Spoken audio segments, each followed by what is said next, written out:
Hi guys, again Melissa Lara.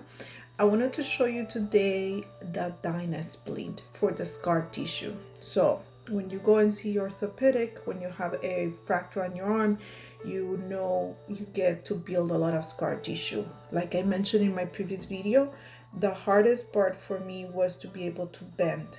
I was not able to bend. A lot of scar tissue built on the elbow.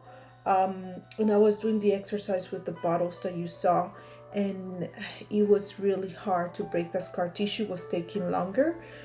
So my chiropractor, orthopedic and occupational therapy suggested a Dynasplint. So I don't want to endorse any brand, but basically what it does is that the Dynasplint, what it does is that it pushes.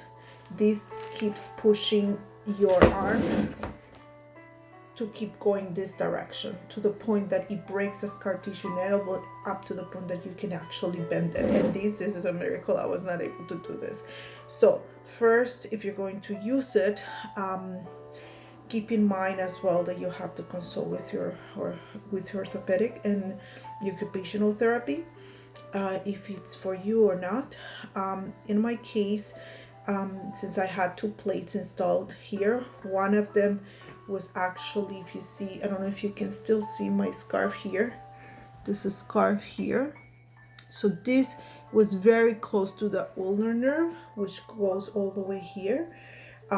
Because of that, wearing the Dynasplint was also contracting the ulnar nerve, which makes it harder in the sensitivity of these two fingers.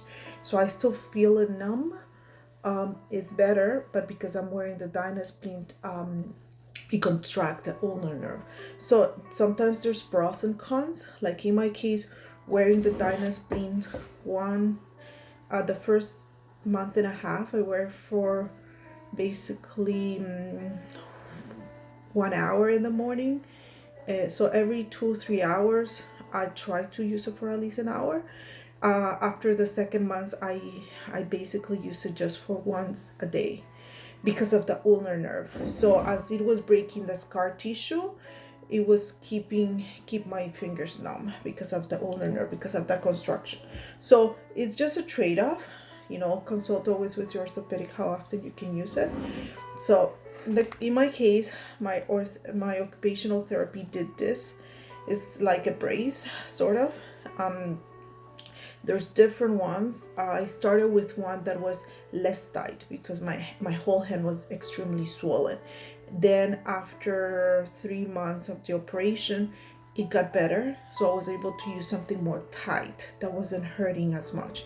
So first of all, make sure you get rid of everything in your hand. Then you put your brace. This is a handmade brace, so it won't look as fancy as the ones you can buy, but it does the job. So it keeps everything contract. Another thing is try not to wear long sleeve. Try to keep it as nude as you can on your arm, because the more layers you put, the less tight is the Dynasplint, and then less likely to work. Or it still will work, but the feeling is different because you have so many layers, right? Then this is the Dynasplint. So usually you put the elbow here. The ideal is to have, you see how you have this two? The ideal is to have like one box here, another box where you support yourself and you push it. In this case, I basically do it under the table. So I push myself here and push one section down, all the way down. Then after that, I basically grab one of the straps and strap it here. So bear in mind, while I'm actually putting the strap, this arm is actually pulling down, and this is being stuck here. So in this case, you make sure that you're pushing your elbow down, and this is pushing, and this is stopped by the table or whatever other supporting system you have. But the idea is to have the elbow as low as you can, push it down, and then you do the strap. Again, you strap it in a way that is tight but that doesn't block your circulation. Now I will do the other side. So you see, this is kind of level to the elbow, but this isn't. So then I have to do the other side. So you push all the way down, and once you push it, then you can basically put the other strap in over here.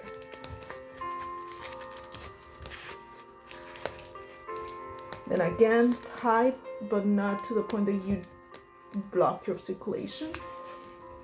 Now they're almost all on the same level. Almost. Now, so in this case, to level up, I'm just going to grab a little bit more here. Now the next strap is basically this one.